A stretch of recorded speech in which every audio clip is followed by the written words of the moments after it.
들국화 때문에 재수했다고 말할 수도 있어요.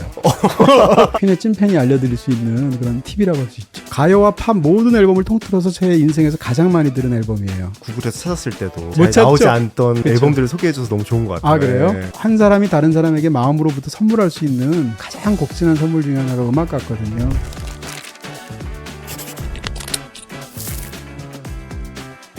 BTV 동진의 파야키야, 저는 현우준 매니저입니다. 안녕하세요, 이동진입니다. 12,000장의 CD와 LP를 가진 네. 우리 동진 평론가님의 네. 최애 밴드에 대해서 오늘은 얘기해보고자 합니다. 네. 일단 이런 자리에 이렇게 앉아본 것도 처음이고. 이 공간 굉장히 새롭네요. 그쵸. 네. 네. 또 파이아키아 이제 새로운 거처를 마련했는데, 지난주 이후에 한 주가 지났는데, 아직도 다 정리가 안 됐어요. 또 이런 자리를 귀신같이 또 저희 제작진이 발견해서 이런 기묘한 앵글로 여러분을 또 뵙게 됐습니다. 아직 수많은 앵글들이 남아있습니다. 네네. 이건 100분의 1도 아니라는 거. 네. 차근차근 보여드리기로 하고요. 최애 밴드에 대해서 오늘은 얘기하려고 하는데 네. 평론가님이 DJ 동진이라고 불릴 만큼 네. 오랜 시간 동안 노래를 소개해왔잖아요. 그렇죠. 실제로 가장 많은 활동을 하는 것은 당연히 영화평론가지만 2개 방송국에서 한 3개 프로그램쯤 DJ를 했어요. 그러니까 음악 일도 적게 한 건 아닌 것 같고요. 물론 이제 음악을 소개하는 일로서 DJ를 했지만 음악을 제가 워낙 좋아하기도 하고 사실은 저는 옛날부터 바랬었거든요. 음악에 관한 콘텐츠 기대하고 있었는데 또 제가 가장 좋아하는 최애곡 7 반응이 또 나쁘지 않아서 오늘 음악 두 번째 프로그램을 마련하게 된 거죠. 오늘 밴드 얘기하시는 것의 기준이 위대한 밴드를 얘기하는 게 아니라 아닙니다. 개인적인 취향에 대해서 얘기를 하시는 네, 거죠? 이런 거 항상 선정하면 밑에 있어요. 뭐 예를 들면 뭐 왜 레드 제플린 없어요? 비틀스가 없다니 사람임? 뭐 이런 거 있잖아요. 저도 좀 놀랐어요. 비틀즈가 없는 거에 대해서. 7개 선정하려고 그러면 한 20몇 개 나오거든요, 밴드가. 그 중에서 이제 그룹을 골라야 되는데, 제 입장에서는 진짜 읍참마속의 심정으로 하나씩 빼야 되는데, 하나하나가 너무 아깝잖아요. 근데 비틀스를 빼면 누가 봐도 이상하잖아요. 그러니까 오히려 뺄 수 있겠더라고요. 왜냐하면 비틀스는 변수가 아니라 상수 같은 거예요. 오늘 주제가 역사상 가장 위대한 밴드가 아니라 제가 평생 가장 많이 들어왔던 7그룹이거든요. 가장 사랑했던. 그런 의미에서 비틀스도 정말 많이 듣고 너무너무 사랑하지만 비틀스는 빼놔도 어차피 사람들 다 들으실 거고 그런 의미에서 빼놨다 정도 말씀드리고요. 뺀 그룹이나 밴드들이 너무 밟혀서 눈에 예를 들어서 뭐 슈퍼트램프나 무디블루스나 뭐 맨프레드 맨서스 밴드 같은 밴드 어렸을 때 굉장히 좋아했고요. 성장한 다음에도 좋아하는 밴드들 많아요. 뭐 스피리추얼라이즈드라든지 아니면 스컹크 아난시라든지 뭐 뱀파이어 위켄드 같은 최근에는 뭐 코달라인 같은 밴드까지 사실 제가 좋아하는 밴드가 굉장히 많은데 이런 것들이 못 넣은 게 너무 아쉽다. 스페셜 멘션 해주셨네요. 제가 뭐라고 네 이렇게 해서 살짝 깔고 들어가겠다 이렇게 말씀드릴 수 있습니다. 그럼 바로 첫 번째 밴드부터 얘기해보겠습니다. 네. 첫 번째 밴드는 대중들한테는 크립으로 너무 잘 알려져 있는 네. 레디오헤드입니다. 레디오도 딱 들어간 거 보면 뭐 당연하다고 생각하실 수도 있고 제가 음악 전문가도 아니고 그냥 애호가에 불과한데요. 근데 어쨌건 음악을 평생 사랑하고 들어온 사람으로서 지금도 활동하고 있는 현존하는 최고의 밴드가 레디오헤드 같아요. 저한테는. 개인적으로 애착이 가지게 된 계기가 있을까요? 다 비슷합니다. 저도 크립 때문에 처음엔 좋아하게 됐고요. 이 크립이란 노래가 뭐라고 할까요? 1990년대 루저들의 어떤 태양과도 같은 그 다음에 중간에 뭐 무슨 조니 그린우드의 기타 들어가는 부분 하면 톰 요크의 뭐 정말 엄청나지 않습니까? 노래 자체가 너무 아름답기도 하고 더군다나 한국에서 크립이란 노래가 유명해진 게 사실은 영화 때문이에요. 90년대 중반에 전 안홍이라고 하죠. 베트남계 프랑스 감독 있잖아요. 그 사람이 시클로라는 영화를 만들었는데 그 영화에 삽입돼서 한국에서 더 유명해졌어요. 물론 국제적으로 워낙 유명한 노래지만 제가 90년대 말쯤에 이제 영화 담당 기자도 하면서 잠깐 음악 담당 기자도 같이 한 적이 있어요. 한 2년. 그랬을 때 레디오헤드랑 인터뷰할 기회가 있었습니다. 서면 인터뷰를 했었거든요.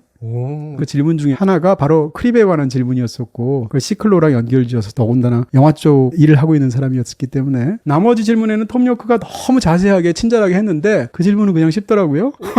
왜 그랬을까요? 네. 레디오헤드가 크립을 그 당시에 언급되는 걸 싫어했어요. 요즘도 막 플레이리스트 잘 안 넣는다고 하더라고요. 너무 많이 해가지고. 그렇죠. 라이브에서도 전혀 안 부르고 우리나라에 왔을 때도 크립 안 불렀잖아요. 그러니까 어떻게 생각하면 레디오헤드라는 어마어마한 그런 외연을 갖고 있는 위대한 그룹이 있는데 이 그룹이 크립이라는 노래 하나로 대표되는 걸 싫어했던 것 같고 오히려 최근에는 거기에 대해서 좀 약간 초월한 입장인 것 같은데 90년대 말 2000년대 초반 이럴 때는 크립이라는 노래를 거의 언급조차 하기 싫어하는 그런 시절이 있었던 것 같아요. 근데 어쨌건 크립 때문에 좋아하게 됐고요. 지금 근데 그러면 좋아하는 곡은 바뀌었을까요? 네. 크립도 좋아하지만 좋은 노래들이 너무 많은데 그중에서 최애곡이라고 할 수 있는 건 Climbing Up the Walls라는 노래예요. 그 노래 아마 레디오헤드 좋아하시는 분들 중에서도 최고곡으로 잘 안 꼽는 곡인데 미술로 이야기하면 뭉크의 절규 있죠? 거기에 딱 해당하는 락 악의 대답 같은 그런 멋진 곡인데 저도 이번에 선정돼가지고 들어보셨어요? 쭉 들어보다가 클라임 더 월스도 들어봤는데 네. 너무 우울해지고 거의 뭐 절규의 끝인데 톰 요크가 젊었을 때 정신병원에서 알바를 했었대요. 그래서 수많은 그 정신질환자를 보면서 그때 느꼈던 상념 같은 거를 가사로 쓴 거예요. 곡을 얼마나 좋아하셨으면 글쎄 말이에요. 약보를 갖고 계시네요. 사인본까지. 네, 이거 구하고 정말 너무너무 짜릿짜릿했어요. 저도 이런 걸 막 뒤지는 사람인데 외국 사이트에서 이 클라이밍 업 더 월스의 이 악보에다가 이 멤버들이 사인한 거죠. 그 사인들이 담겨있는 이 악보를 샀고요. 그래서 이렇게 파이아크의 한 구석에 잘 걸어놓았던 가장 좋아하는 최애곡이라고 할 수 있죠. 이게 담겨져 있는 그 음반이 바로 이제 OK 컴퓨터인데 레디오헤드가 훌륭한 밴드라는 것을 이제 말할 수 있는 가장 제일 먼저 말하는 게 앨범마다 음악들이 다르거든요.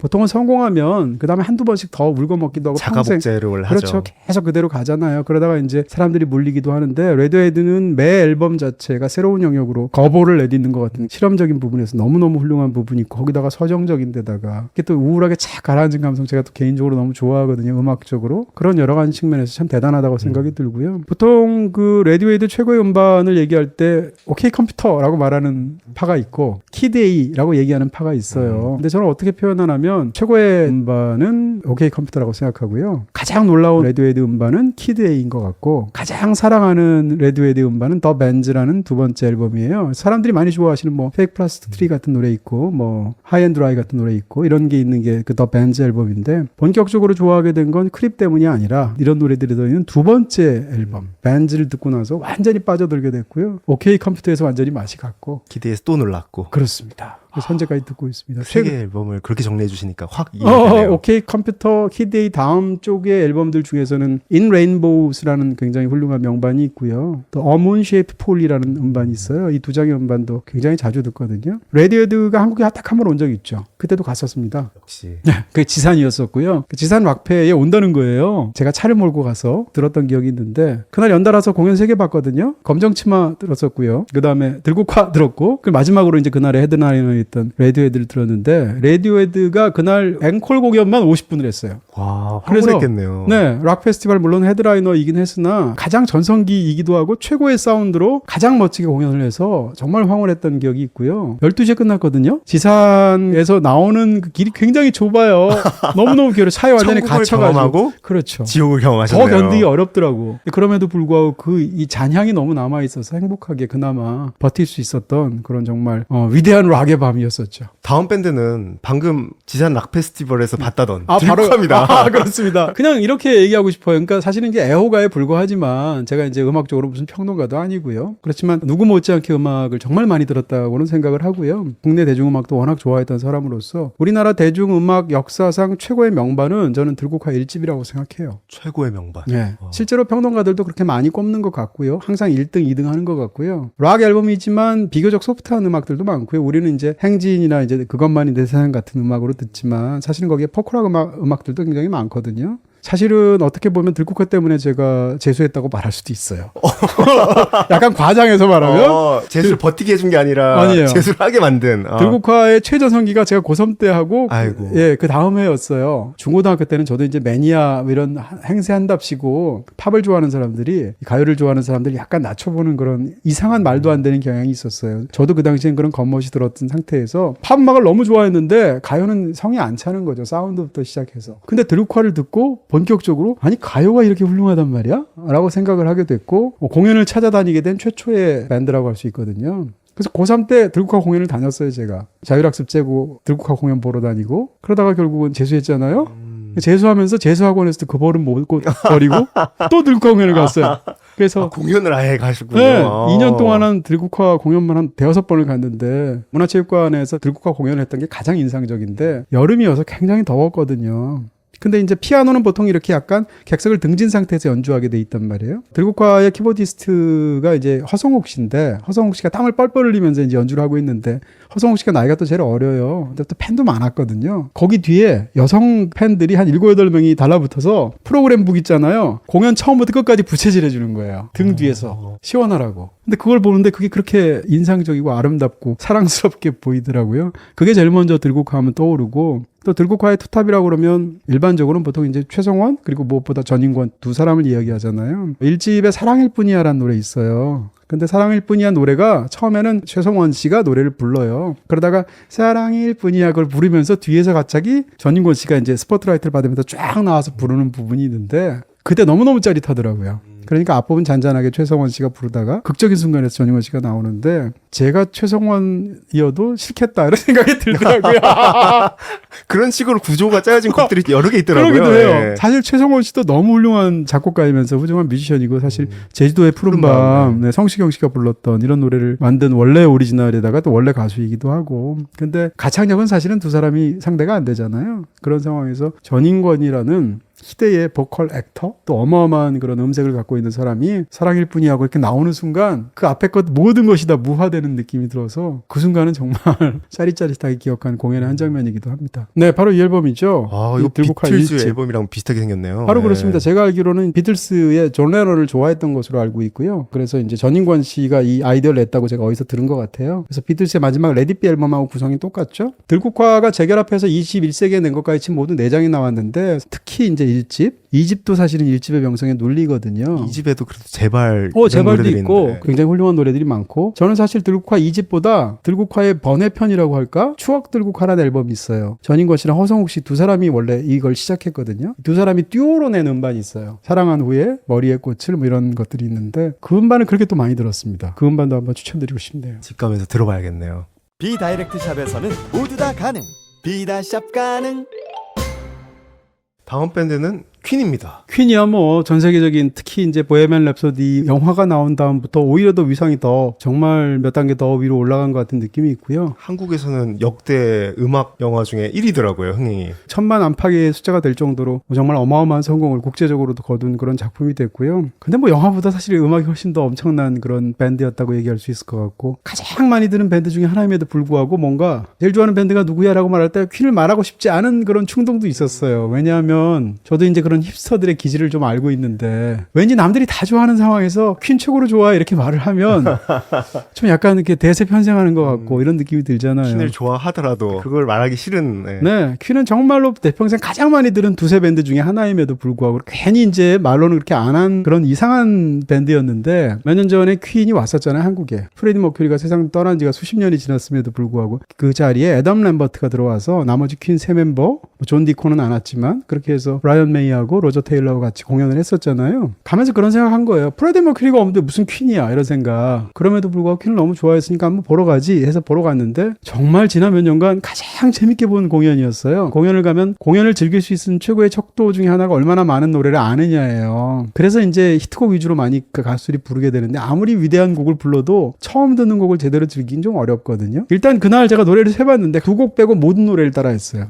그 정도로 제가 퀸을 좋아하고 가사를 다 알고 있는 거죠. 가사까지. 그러니까 얼마나 좋겠어요. 더군다나 퀸 노래가 코러스가 유명하잖아요. 퀸 노래 코러스 어떤 것들은 서로 이렇게 교대하듯 부르는 코러스가 많아요. 뭐 Somebody to Love나 그렇죠. 그것도 그렇고 뭐 킬러 퀸도 그렇고 이런 노래들인데 Praise Little Thing Cold Love 같은 거 이런 노래를 부르니까 밴드 멤버랑 제가 교대로 부르는 것 같은 거예요. 근데 그 재미가 어마어마하더라고요. 그날 공연 보고 나와서 이렇게 즐거운 공연이 있었나라고 생각하면서 무슨 생각을 했냐면 야 정말 나는 퀸을 사랑하는구나. 근데 그동안 왜 그렇게 나는 아닌 척 너무 유명하니까 너무 대중적이니까 그래서 이제는 그렇게 빼는 느낌 같은 것이 전혀 없고요. 말 그대로 제 인생에 가장 많이 들은 그런 밴드 중에 하나이고 보헤미안 랩소디만큼 좋아하는 퀸의 노래가 있어요. 보통 퀸이 그렇게 유명한데도 이 노래가 안 유명한 게 이상한데요. You Take My Breath Away라는 노래가 있어요. 코러스가 너무 환상적으로 들어간 그런 발라드의 끝판왕 같은 노래입니다. 너무너무 좋아하고요. 한번 좀 꼭 들어보시라고 말씀드리고 싶고 또 그다음 인터스텔라의 뭐 모티브가 됐다고까지 말하는 노래 있잖아요. 39이라는 노래 있거든요. 그 노래도 안 유명한데 노래 굉장히 좋고요. 처음 들어봤어요. 소품 같은 곡인데 굉장히 좋아요. 아인슈타인의 쌍둥이 역설을 가사로 쓴 거예요. 브라이언 메이가 천문학을 전공한 대학교 총장까지 했잖아요. 그런 거랑 관련되어 있는 이력을 보여주는 굉장히 가방 끈긴 그런 가사를 갖고 있기도 하고요. 보헤미안 랩소디를 만약에 이런 대곡풍의 노래를 좋아하시면 그 전에 발표했거나 비슷한 시기에 발표한 또 다른 대곡들이 있어요. The Prophet Song 같은 노래가 있고 무엇보다도 그 앞에 초기에 The March of Black Queen이라는 노래 있거든요. 한번 들어보시면 아 보헤미안 랩소디가 갑자기 하늘에서 떨어진 게 아니구나. 그 이전에 이런 노래들로 선행이 되었었구나. 이렇게 알 수 있습니다. 너무 흥미롭네요. 네, 이건 뭐 퀸의 찐팬이 알려드릴 수 있는 그런 팁이라고 할 수 있죠. 보헤미안 랩소디 관련해가지고 또 갖고 계신 게 있으시잖아요. 다 뭐 제가 여기다 수집품이 있어서 보헤미안 랩소디의 전체 구성을 음파를 이 나무판에다 새긴 겁니다. 합니다. 처음엔 조용한 발라드로 시작하잖아요. 그러다 뒤에는 격렬한 코러스로 가잖아요. 그것을 그대로 기록한 모양이라서 저한테는 굉장히 귀중한 그런 소품이고요. 트레이드마크. 네. 민소매티. 이 피규어는 제가 주문해서 만들었어요. 필리핀에 있는 이런 거 잘 만드시는 분이 있어서 그분한테 이 프레디 머큐리가 노래하는 걸 만들어 달라고 해서 값을 지불하고 우송받아서 이거 생각나지 않아요? 너무 하고 싶어. 다음은 투명한 목소리와 시적인 가사로 유명한 시인과 촌장. 제가 여태까지 소개해드렸던 그런 그룹들하고는 좀 다른 스타일의 음악을 하는 포크 음악을 하는 그런 그룹이라고 할 수 있을 것 같고요. 그룹이기도 하지만 또 이 시기별로 경우에 따라서는 이제 하덕규 씨가 사실상 혼자서 하다시피 한 그런 음반들도 있죠. 사실은 시인과 촌장을 좋아하기도 하지만 더 정확하게 말하면 하덕규 씨를 좋아하는 거고요. 하덕규 씨가 참여하고 사실상 결정적인 역할을 했다고 할 수 있는 시인과 촌장의 3집 앨범이 숲이라는 앨범인데 그 숲 앨범은 그냥 이렇게 얘기할 수 있어요. 가요와 팝 모든 앨범을 통틀어서 제 인생에서 가장 많이 들은 앨범이에요. 제가 사실 제일 좋아하는 밴드가 핑크 플로이드라고 말하잖아요. 핑크 플로이드는 골고루 들었거든요. 근데 시인과 촌장은 2집과 3집에 집중되어 있고 특히 3집인 숲 앨범은 제가 너무 사랑해서 제 인생에 가장 마르고 닳도록 들었어요. 그래서 예전에는 LP로 듣지 않습니까? LP로 듣는데 너무 많이 들어서 LP가 다른 거예요. 그래서 LP가 막 튀는 거예요. 그래서 새로 사기도 했어요. 그 정도로 많이 들었어요. 그래서 하덕규 씨는 제 평생 가장 좋아했던 그런 한국 뮤지션이라고 말씀드릴 수 있고요. 언제 제일 뭔가 위로가 되고 언제 제일 그 좋아한다는 감정을 느꼈나요? 예. 하덕규 씨 노래가 약간 영적인 스피리추얼한 부분이 있거든요. 가시나무를 이제 제대로 한 번만 들으면 정말 와 어떻게 이런 음악이 있을까 하는 생각이 들 정도죠. 푸른 애벌레의 꿈 이런 노래, 뭐 숲 같은 노래, 비둘기 안녕 이런 노래들은 한번 들으면 정말 가슴이 무너지는 느낌인데 또 하덕규 씨가 그림도 잘 그리고 가사도 너무 잘 쓰세요. 그래서 인생에서 어떤 고비에 닥치면 이런 몇몇 구절들이 막 떠오르기도 해요. 아까 가시나무도 가시나무인데 예를 들면 그 숲이라는 노래 있거든요. 그 가사가 아주 간단해요. 숲에서 나오니 숲이 보이는 내 젊은 날의 숲. 이게 가사 전부예요. 근데 이걸 반복해서 하는데 이게 진짜 아름다운 노래이기도 하면서 또 그다음 풍경 같은 거 보면 세상 풍경 중에서 가장 아름다운 풍경 모든 것이 제자리로 돌아가는 풍경 좋더라고요. 이거예요. 이런 가사들은 어떤 중요한 순간이 들면 막 떠오르면서 그 자체로 어떤 마음의 정리가 되는 느낌? 마음의 어떤 혼돈이나 무슨 방황 같은 게 잦아드는 느낌? 이런 게 든단 말이에요. 힘들 때 그럼 풍경 같은 노래를 많이 들으셨겠네요. 듣기도 하고 부르기도 하고 떠올리기도 하죠. 그런 측면에서 정말로 훌륭한 뮤지션이자 제 인생에서 가장 사랑한 그런 한국 뮤지션이라고 할 수 있겠죠. 제가 정말 그 사인 받아놓은 물건들 너무 많이 본 것 같아요. 한두 개가 아니었어요. 그쵸. 네. 다른 경우는 물론 이제 제가 능력 없어 못 받은 경우도 있습니다만 특별하게 어떤 아티스트별로 따로 그 조언이 있는 경우가 파이아케 몇 명밖에 안 돼요. 그중에 국내 뮤지션 하덕규 씨밖에 없고 사실은 하덕규 씨를 이렇게 좋아하는데 제가 너무 좋아해서 대학교 시절에 자선 행사 같은 걸 기획한 적이 있어요. 대학생인 마음으로 약간 좀 뭐 좋은 일을 해보고 싶어서 친구들이랑 하는데 자선 행사를 하다 보니까 뭔가 좀 그래도 누가 와서 이렇게 멋진 노래도 해주고 해야 되잖아요. 하덕규지 뭐 이라고 생각을 했고 어머머머.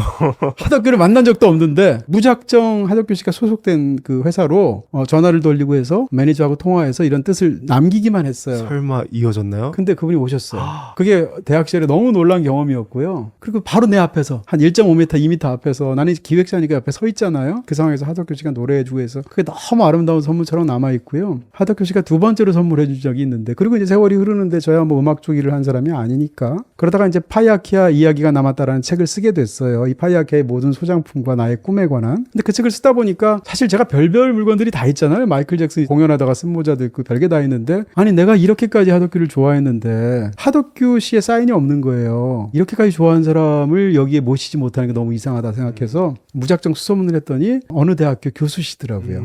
그래서 그 교수에 그냥 그 ACKR로 끝나는 거기다 그냥 교수님 메일로 보냈어요. 그냥 공식적으로. 구구절절하게 보내겠지. 얼마나 또 제가 만나고 싶었겠어요. 근데 연락이 올 거라고 생각 안 했는데 바로 다음날 전화 주시더라고요. 근데 더군다나 저를 알고 계시더라고요. 제가 얻은 자리에서 하덕규 씨에 대한 글을 쓰거나 말을 한 적이 여러 번 있었는데 그런 걸 아마 보신 것 같아요. 그런 상황에서 한번 놀러 와라 이렇게 된 거죠. 그래서 찾아갔는데 그냥 제가 갔겠습니까? 갖고 있는 수많은 물건들을 바리바리 싸들고 가서 정말 사인에 미친놈처럼 이날이 아니면 안 되겠다 싶어가지고 사인을 한 10군데 받았어요. 그것도 제 딴에는 막 머리를 굴려서 그중에 2개를 보여드리겠습니다. 와, 저는 사실 네. 이거 보고 깜짝 놀랐습니다. 가시나무에 지금 몇 줄이 적혀 있는 건지 너무 16줄인가? 이걸 보면 진짜 하덕규 씨를 너무 진짜 가슴 깊이 너무 감사드리고 쓰시면서 막 네. 되게 고통스러우셨을 것 같은데. 심지어는 이게 호랑 가시나무로 만든 플레이트예요. 이 나무 자체가 제가 그런 걸 준비해 갔고요. 여기다가 가시나무를 써주시겠습니까? 라고 부탁을 했는데 저는 한 몇 줄 써달라는 거였는데 아. 이걸 다 써주신 거예요. 정말 이게 정말 가복급에 제 입장에서 너무 귀한, 너무 감사드리는 거고요. 이런 걸 한 10개를 받았는데 하나만 더 보여드리면 아까 말씀드렸던 숲이라는 그 노래가 적혀 있는데 내 젊은 날의 숲하고 숲하고 쓰셨지 않습니까? 이런 식으로. 되어 있네요. 네, 이런 디오라마에다가 제가 특정한 구절 가사를 써달라고 미리 다 준비했고요. 여기는 이거 써주시고요. 저기는 저거 써주시고요. 이렇게. 참고로 했는데. 이런 게 한 10개 있습니다. 이렇게 있어요. 네. 근데 이걸 싫다는 소리 하나도 안 하시고 하덕규 씨가 사실은 지금 연세가 꽤 되시는데도 지금도 소년 같거든요. 그런 소년 같은 미소를 그대로 띠면서 저한테 일생일대 선물들을 해주셨죠. 그 노래에서 이미지가 진짜 그 하덕규님의 이미지랑 같군요. 그렇습니다. 네, 하덕규 씨도 음색을 너무 사랑하는데요. 한번 기회 되시면 뭐 가시나무가 제일 유명하지만 뭐 푸른애벌레의 꿈이나 비둘기 안녕이나 아까 말씀드렸던 이런 노래들 한번 들어보시면 어떨까 싶습니다. 풍경이나 좋은 나라 이런 노래도 너무 좋더라고요. 심지어 짧아요. 인터넷 설치 비다이렉트 샵에서는 주말도 가능, 야간도 가능, 오늘도 가능. 주말도 야간도 오늘도, 주말도 야간도 오늘도. 365 설치 비다이렉트 샵에서는 모두 다 가능. 비다샵 가능. 다음은 핑크 플로이드. 핑크 플로이드. 내가 하는데 핑크 플로이드 빠질 리 없다. 뭐 이런 그렇죠. 거 아니에요? 핑크 플로이드 살짝 걱정했어요. 원래 비틀즈랑 핑크 플로이드를 좀 고민했는데 네. 너무 다행이네요. 비틀스 입고 왔으면. 아, 그렇죠. 네. 다행히 핑크 플로이드 네, 입고 왔습니다. 기획을 바꿔야죠. 핑크 플로이드 지금 티셔츠를 입고 오신 것처럼 이 The Dark Side of the Moon을 보통 핑크 플로이드의 최고 명반이라고 보통 말하죠. 제 기억으로는 빌보드 앨범 차트에 이 Dark Side of the Moon이 700주 이상 올렸어요. 700주. 70주가 아니라. 정말 역사상 최고의 기록을 갖고 있는 스테디셀러 중에 스테디셀러인 그런 음반이기도 하고요. Dark Side of the Moon이 제일 유명하고 대중적으로 가장 많이 또 팔린 음반은 The Wall이라는 음반이 있고 또 제가 제일 좋아하는 The Final Cut이라는 음반이 있어요. 이런 식으로 핑크 플로이드의 수많은 명반들이 있고요. 제가 다른 아까 뭐 들국화라든지 나머지 이런 밴드들이나 이런 뮤지션들의 사인을 받은 거는 보통 한 장, 두 장 정도 받는데 핑크 플로이드 사인 LP만 10장 있습니다. 이럴 정도로 핑크 플로이드의 찐팬 중에 찐팬이고요. 예전에 한 출판사랑 이야기를 해서 그냥 구두로 핑크 플로이드에 관한 책을 제가 쓰겠다고 말한 적도 있어요. 그 정도로 핑크 플로이드 좋아하는데요. 근데 물론 못 썼죠. 능력도 안 되고 시간도 없어서. 근데 핑크 플로이드에 관한 독립된 책을 쓰고 싶을 정도로 핑크 플로이드를 좋아했습니다. 그런 측면에서 핑크 플로이드에 관한 한 제가 가장 핑크 플로이드를 사랑하는 대한민국의 5명 중에 한 명이 아닐까? 뭐 이렇게 생각하고 있죠. 엄청 감동적인 찬사네요. 책까지 쓰고 싶었다고 네, 말씀하신 거 다른 보니까. 모든 음악들은 제가 BGM으로 깔 수 있어요. 일할 때. 근데 핑크 플로이드는 못 깔아요. 집중이 안 왜냐하면 되시는군요. 그 즉시 일을 그만둬야 돼요. 그 즉시 책 보는 걸 그만두고 음악만 들어야 되는 거예요. 그런 측면에서 핑크 플로이드는 어떻게 생각하면 네, 완전히 차원이 다른 정도의 저의 사랑을 갖고 있는 그런 밴드라고 할 수 있고요. 너무 훌륭하죠. 근데 핑크 플로이드는 한두 곡만 고르기보다는 사실상 컨셉트 앨범들이라서 앨범 전체를 이렇게 듣는 그런 방식으로 들으시는 게 제일 좋고요. 지금 말씀드렸던 그 3장의 앨범 외에도 굉장히 많은 곡들이 있는데 그래도 한 곡만 또 소개를 해드리면 지난번에 제가 또 의외의 곡을 선곡했었잖아요. Gunnel Stream이라는 너무 좋았죠. 브레인 데미지라는 노래가 있습니다. 뇌손상. 잘 알려진 노래이기도 하지만 이 다크 사이드 오브 더 문에 나오는 노래이기도 하고 한때는 이게 금지곡이어서 한국에서 들을 수가 없었어요. 이게 이제 이클립스라는 노래랑 두 곡이 연달아 되는데요. 이 브레인 데미지도 이 핑크 플로이드의 한 절정이에요. 한번 들어보시면 그게 이제 금지곡인 이유가 니힐리즘이기 때문이거든요. 어떻게 보면 이제 미쳐가는 사람에 관한 이야기라고 말할 수 있을 텐데 이 브레인 데미지라는 정말 아름다우면서도 처절하면서도 슬픈 이 노래 한번 들어보시라 이렇게 권해드리고 싶네요. 마음의 준비를 하시면서 가사를 보면서 무릎 꿇고 들으셔야 됩니다. 네. 수집품을 또 안 보여드릴 수가 없죠. 이것도 제가 너무 자랑하고 싶습니다. 이 와, 초기 무게가 네, 초기 수집품인데 핑크 플로이드 하면 제일 유명한 게 더 월이라는 음반인데 워낙 성공했고요. 근데 이 더 월이라는 음반이 이제 인간과 인간 사이를 가로막는 그 수많은 장벽을 허물자 뭐 이런 주제들을 갖고 있는 컨셉트 앨범인데 그 더 월에서 허무는 게 벽돌로 형상이 되거든요. 그리고 또 허무는 게 망치로 또 애니메이션으로 표현돼요. 실제 공연이나 그 영화에서도 그런 측면에서 바로 이 핑크 플로이드의 핵심이었던 로저 워터스가 사인한 망치. 제일 좋아하시잖아요. 로저 그쵸. 워터스. 로저 워터스 특히 좋아하죠. 그 다음에 드러머인 닉 메이슨이 사인한 벽돌. 그래서 이 두 개를 따로따로 수집을 했고요. 사실은 저 망치를 먼저 사고 나서 와, 나 이게 내 손에 오다냐고 너무 좋았는데 나중에 탔자 보니까 이게 있는 거예요. 그래서 두 개를 갖다 놓으면 너무 좋겠다 해서 이거 경매하는 날 정말 방점 찍어놓고 이 조합이 잊지 정말 않으려고. 대박이네요. 그렇습니다. 네, 우리가 지금 들고 가는데 뭔가 살벌한 느낌도 드네요. 네. 어찌됐건 이 두 가지 수집품도 보여드립니다. 다음은 너무 창의적인 밴드죠. 플레이밍 립스입니다. 플레이밍 립스는 뭐 모든 밴드, 훌륭한 밴드가 뭐 그룹이 다 그렇겠습니다만 세상에 하나밖에 없고요. 웨인 코인이라는 희대의 또라이가 가장 창의적인 의미에서의 희대의 또라이가 이끄는 다른 어떤 위대한 그런 뮤지션들 보면 정말 어마어마하다는 생각은 드는데 와 정말 저 세상에서 왔구나 이런 느낌은 안 들거든요. 근데 웨인 코인은 정말 안드로메다에서 온 사람 같아요. 외계인 같아요. 좋은 의미에서. 좋은 네. 의미에서. 그래서 가장 창의적이기도 하고 가장 훌륭한 노래 7곡 할 때 얘기했으니까 짧은 얘기를 하나만 해드리면 수많은 그 음반들 중에 자이렉하는 음반이 있는데 이 음반은 CD가 사면은 4장짜리가 한 세트 음반이에요. 왜 그런가 하면 4곡이 수록곡이 똑같아요. 쉽게 얘기하면 어떤 노래를 하나를 이제 녹음을 한다고 했을 때 사운드 효과니 뭐니 해서 예를 들면 10가지 요소가 들어간다고 쳐봐요. 첫 번째 CD에는 1번 트랙에 3가지 효과를 넣고요. 두 번째 트랙엔 2개, 세 번째 트랙에는 3가지 연주, 뭐 마지막엔 2개 이런 식으로 넣는 거예요. 이 음악을 제대로 들으려면 CDP가 4개 있어야 돼요. 그래서 타이밍을 정확하게 맞춘 다음에 동시에 하나 둘 셋 하면 4개를 동시에 틀면 비로소 온전한 자이렉카 음반이 들리는 거예요. 화약해서는 가능한가요? CDP 하나밖에 없어요. 저도 4개를 동시에 틀 적이 아이고. 없어요. 그 예전에 뭐 전설적인 얘기에 따르면 플레이밍 립스 초기 공연을 보면 사람들한테 CDP를 갖고 오라고 한대요. 자이렉카 음반도 가져오라고 그러면 4개 중에 아무거나 가져오면 수많은 사람들이 있으니까 어떤 사람은 1번, 2번, 4번, 4번 있겠죠? 그럼 하나, 둘, 셋가 타면 동시에 트는 거예요. 그런 퍼포먼스를 한 적이 있대요. 근데 이거를 생각은 할 수 있지만 이 또라이 짓을 밀어붙여서 음반으로 상업적으로 발매한다는 건 사실 말이 안 되는 얘기잖아요. 그렇죠. 혼자 시도할 수는 있어도 이거를 어떻게 상업적으로. 예. 그렇습니다. 그런 뭐 자이렉카 음반을 낼 정도로 아이디어가 독창적이기도 하면서 그 밀어붙이는 능력도 엄청나고요. 제가 했던 모든 공연 중에 그 요시미 배틀스타 핑크 로봇이라는 음반을 그 노래를 들었던 그 공연에 대해서 말을 했잖아요. 그때 정말 좀 약간 센치한 생각으로 죽어도 좋다라는 느낌이 들 정도였다고 지난번에 한번 말씀드렸는데 뭐 그 정도로 너무 짜릿한 경험을 안겨준 그런 그룹이죠. 아, 플레이밍 립스는 사인 CD에 갖고 네, 계시네요. 사인 시트 보면 이게 바로 웨인 코인이 사인한 건데 사인만 봐도 좀 특이한 사람이라는 게 보이죠. 여기 보면 뭐 헤이 쓴 다음에 피스 앤 펑크락이라고 썼는데 이 캐리커처 같은 것도 그리고요. 여기서도 밝네요. 그렇죠. 네. 무슨 이거는 역시 또 많은 수집품 중에서 플레밍 립스 초기 음반들을 다 모아놓은 희귀본 또 LP 모음집이에요. 유명해지기 전에 아주 유명해지기 전에 그런 측면에서 플레밍 립스의 수집품들도 있습니다. 네, 마지막 밴드는 인생 팝송 때 또 라랄라 송으로 소개했었던 네. 로우입니다. 로우 음악을 들으면 참 이렇게 울컥한 느낌이 들어요. 사실 이제 로우는 뭐 미국에서도 그렇게 유명한 밴드는 아니고요. 미미 파커하고 이제 아란 스파우크 부부가 중심이 된 밴드인데 미미 파커가 2, 3년 전에 세상을 떠나셨죠. 그래서 그때도 이제 참 저는 공연에서 한 번밖에 못 뵀지만 굉장히 마음이 아프던데 어찌됐건 로우의 음반들은 굉장히 섬약하고 밴드 이름이 로우잖아요. 굉장히 낮으면서 읍조리기도 하고 보통은 뭐 드림팝이니 슬로우 코어니 이런 또 장르로 구분을 하기도 하는데 중요한 건 그런 건 아닌 것 같고요. 저한테는 또 다른 의미에서 굉장히 영적으로 들리는 그러면서 정서적으로 너무 깊게 들어와서 아프기까지 느껴지는 그런 너무 좋은 노래들 하고요. 세상에서 가장 슬프고 우울한 크리스마스 앨범도 냈습니다. 아, 크리스마스 앨범도 있군요. 네. 그런데 보통 뭐 징글벨 이런 게 아니고 하다못해 거기 리틀 드러머 보이 이런 것들도 있는데 들으시면 완전히 다른 차원의 캐롤이고요. 제가 제일 좋아하는 앨범은 이제 트러스트라는 앨범 그리고 이제 Things We Lost in the Fire라는 그 앨범이 있어요. 이 두 장의 음반은 진짜 명반 중에 명반이고요. 소개해드리고 싶고 그 중에서도 아까 말씀드렸던 라라라 송하고 Time is the Diamond 같은 노래 혹은 Death of a Salesman, 세일즈맨의 죽음이라는 노래 이런 노래 한번 유튜브로라도 찾아 들으시면 아 이래서 저 사람이 좋아하는 것보다라고만 느낄 수 있는 굉장히 강력한 정서적인 부분을 갖고 있지 않을까 싶습니다. 로우를 그냥 구글에서 찾았을 때도 못 잘 찾죠? 나오지 않던 그쵸. 앨범들을 소개해줘서 너무 좋은 것 같아요. 아 그래요? 네. 제가 그 앨범들을 유달리 좋아하기도 하죠. 로우는 사실은 유명하지도 않아서 구하기가 제일 어려웠어요. 이게 헤이왓이라는 음반이죠.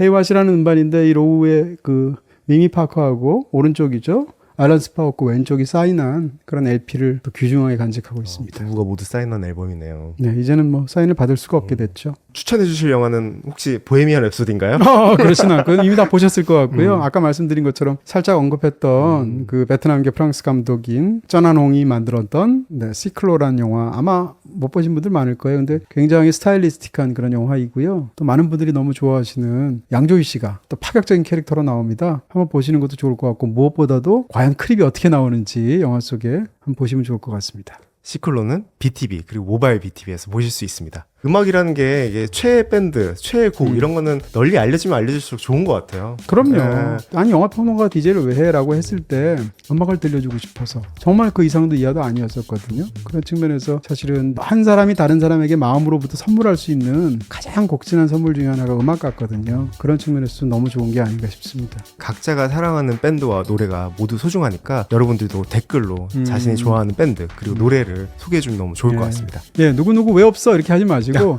저는 누구를 좋아해요 이렇게 하시면 더욱 좋을 것 같습니다. 네, 다음에 또 다른 음악 컨텐츠로 찾아뵙도록 하겠습니다. 감사합니다. 감사합니다.